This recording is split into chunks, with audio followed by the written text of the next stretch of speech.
Fear of the dark. Tonight, when the lights go out, something in you tightens, your ears sharpen, your eyes strain against the dark, hunting for shapes that aren't there. You know there's nothing in the room. Your body doesn't believe you, and it never will. That flicker of unease is not a personal quirk, and it isn't random. It is a message sent across 200,000 years from people who never met you but built the machine you're still running on. Before streetlights, before fire was reliable, night was the one guaranteed hour of total vulnerability. Predators saw better in low light than early humans ever did, and a rustle in blackness could be wind or it could be teeth closing the distance. So the brain built a simple, brutal rule. Uncertainty in darkness equals danger. Respond first, verify later, apologize never. That rule never got deleted when the lights arrived. It's why children beg for a nightlight decades after monsters stopped being a real threat, and why adults still check the locks twice before bed for no reason they can name. The humans who ignored that unease in the dark simply didn't get the chance to pass on their genes. The nervous ones did, generation after generation, until nervousness itself became the inheritance. You are not imagining the shift in the room when the light clicks off.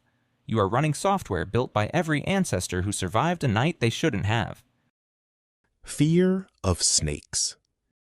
Now picture Charles Darwin himself, decades into his career, pressing his face against the glass of a snake enclosure at the London Zoo. He was certain, intellectually, that he wouldn't flinch. The snake struck the glass and Darwin jumped back anyway, embarrassed at a reflex his own reasoning couldn't override. Psychologist Martin Seligman later gave that reflex a name: Preparedness. Testing subjects in controlled experiments, he found that human brains learned to fear snakes and spiders almost instantly, often after a single bad encounter or even a single photograph paired with a shock. Compare that to something modern and statistically far deadlier, like a car crash. It takes repeated, direct, painful exposure for a brain to fear traffic the way it fears a coiled shape in the grass. Evolution simply didn't have time to prepare you for asphalt and headlights.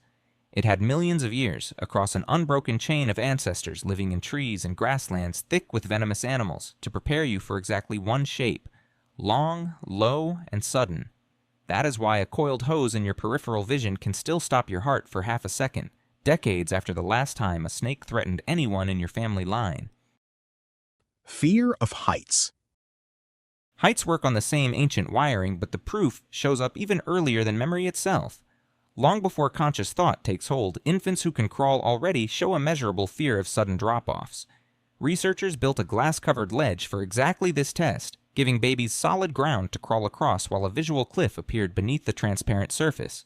Even 6-month-olds who could clearly feel floor under their hands refused to cross the visual edge, some of them crying rather than continuing forward. That is not learned caution passed down by a worried parent. That is inherited caution, hardwired before a single lesson could have been taught, handed down from ancestors who lived on cliffs, in trees, and along rocky ridgelines where one careless step ended an entire lineage instantly. Your stomach still drops standing at a glass-floored viewing deck for precisely the same reason crawling infants did on a laboratory ledge. No one has to teach you that falling is dangerous. Every ancestor who fell and didn't survive already taught you, just not in words, and not to you directly, but through the simple fact that their line stopped and yours didn't. Fear of social exclusion. Now consider a fear that involves no claws, no drop, no darkness at all, simply being left out. Social psychologist Naomi Eisenberger ran brain scans on people experiencing social rejection in a simple ball-tossing game rigged to exclude them, and found something the field didn't expect. The same neural regions that light up during physical pain, the same circuitry, also lit up when someone was cut out of the group. To your nervous system, loneliness and injury are processed as nearly the same emergency, flagged with the same urgency, treated with the same alarm. That makes brutal sense once you remember what exclusion actually meant on the ancestral plane. A human alone, cut off from the group, lost access to shared food, shared defense, and shared warmth. Exile wasn't just painful back then. It was a death sentence with a delay attached, and the body still treats it that way, which is why a canceled invitation or an unanswered message can trigger something disproportionate, aching, and hard to explain to anyone who asks why you're upset over something so small. Fear of strangers. Strangers carried their own particular unease, and it had to be fast. For most of human history, an unfamiliar face approaching your camp was either a trading opportunity or the opening move of a raid, and there was rarely time to figure out which before a decision had to be made. So the brain built a rapid filter. Unfamiliar plus unexpected equals threat. assessed within a fraction of a second, well before conscious thought has a chance to weigh in or offer nuance. That filter still fires constantly today, in an elevator with someone you don't recognize, in an empty parking garage at night, in the half second before a stranger on the street opens their mouth to speak to you. It's not rudeness making you tense, and it isn't paranoia either. It's inheritance, doing exactly what it was built to do, running the same fast calculation your ancestors ran outside a firelit camp 1,000 generations before cities existed. Fear of scarcity. Hunger fear moves more quietly, but it never really left either. For a hunter-gatherer, food supply was unreliable by nature, generous in some seasons and brutally lean in others without warning. Bodies that evolved under that constant uncertainty didn't just learn to fear starving outright.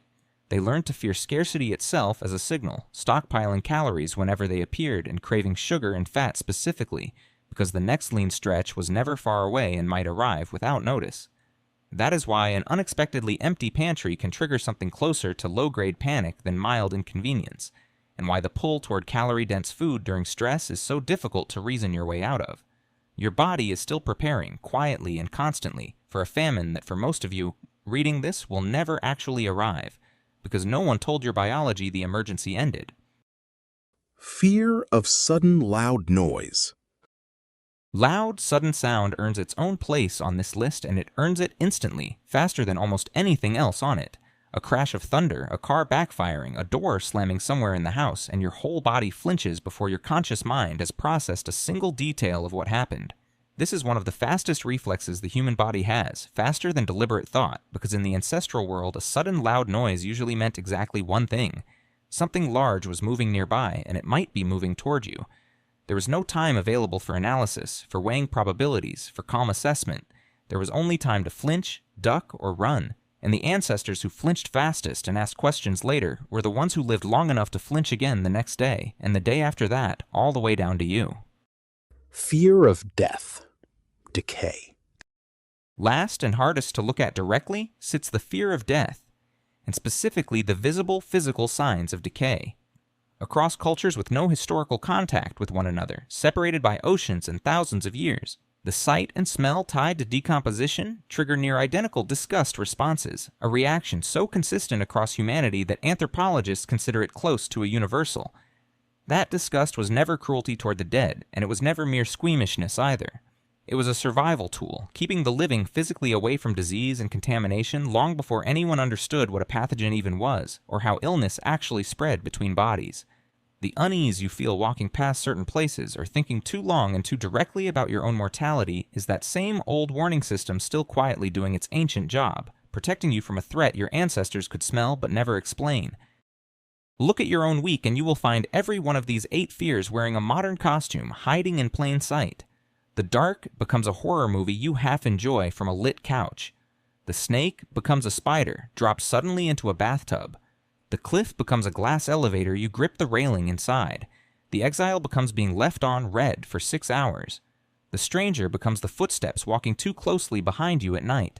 The hunger becomes a midnight trip to the fridge you can't fully explain to yourself. The thunderclap becomes a phone buzzing unexpectedly in a silent room. And the decay becomes the thought you push away every single time you scroll past a headline about mortality. Tonight, when the lights go out and something in you tightens, remember what that feeling actually is. It isn't a malfunction. It's a message, and it's memory, handed to you by every single ancestor who listened to it long enough to survive.